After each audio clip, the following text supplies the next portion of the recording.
and paddy rice, manufacturing, mineral, textile, wiring apparel, land-based fiber, petroleum and coal products.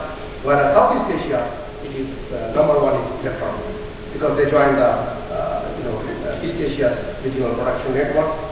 And metal products, chemical, rubber, plastic products, coal and gas, and processed products. So there are some complementary between these two. And then same time, South Asia has lower cost of labor and low input of cost compared to the major ASEAN countries. Now, we did a study, ADB, to find out what are the impacts of trade agreement and successful implementation. If you see if you look at ASEAN and China, it's something like 82 billion, and ASEAN plus 214 billion. ASEAN plus 3 plus India, 251 billion. ASEAN plus 3 plus South Asia, 260. So here, India's joining increased the benefits much more. Now, the question is, who are doing this cooperation in Southeast Asia and in South Asia? Now, Southeast Asia, there is no lack of institutions doing lot of work. There are multiple institutions, and they are doing different work.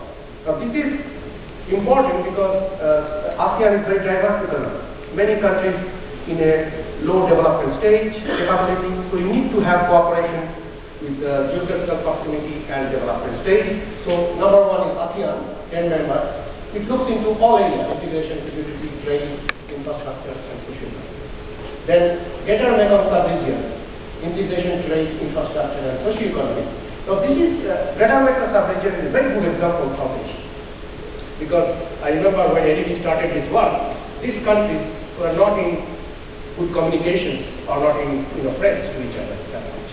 But then, in spite of a large country like China, this prospered very well. And people say in South Asia, the India is too large, and other neighbors are uncomfortable with India. So if GMS can do it, I think South Asia can do it. And if you look at South Asia, its geographical proximity is much better than in GMS. So this is example. Then Mekong River Commission, water, here is the look into this aspect. Then Indonesia, Malaysia, Thailand, both ranking. Then Brunei, Darussalam, Indonesia, Malaysia, Philippines, East Asian road. And then all of them are performing well.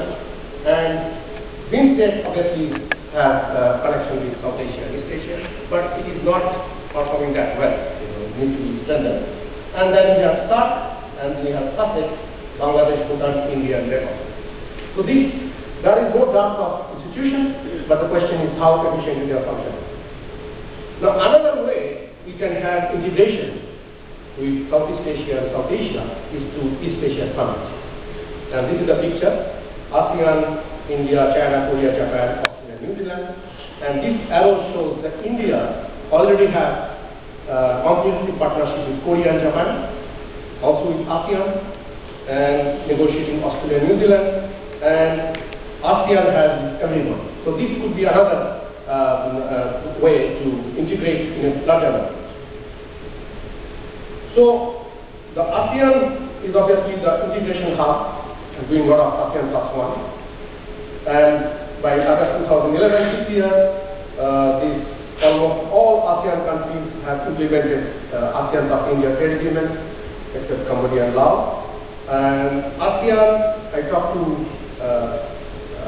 Dr. Sundaram, and he said that ASEAN and India have concluded trade in services and investment agreement, and hopefully it will be implemented next year. Now, India also did bilateral agreement, so you can see the integration is already there.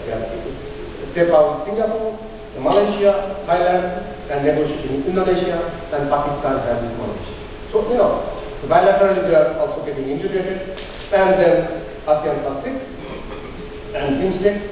Now, my question is, can we have an ASEAN plus SAARC if a comprehensive trade?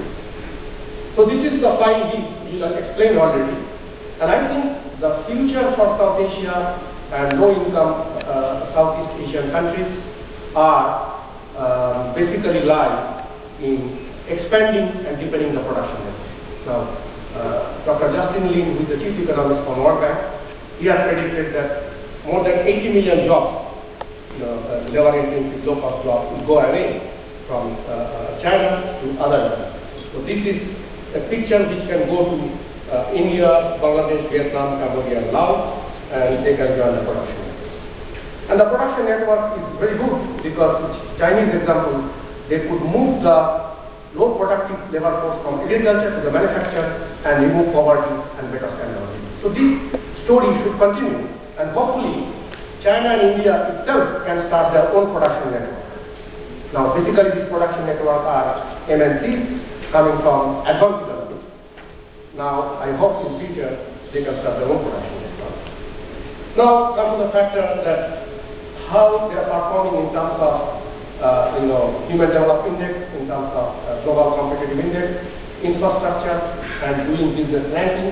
And you can see the high correlation between infrastructure quality, Global Competitive Index, and doing business ranking. So these are the soft infrastructure need to be improved, and Southeast Asia has to do that.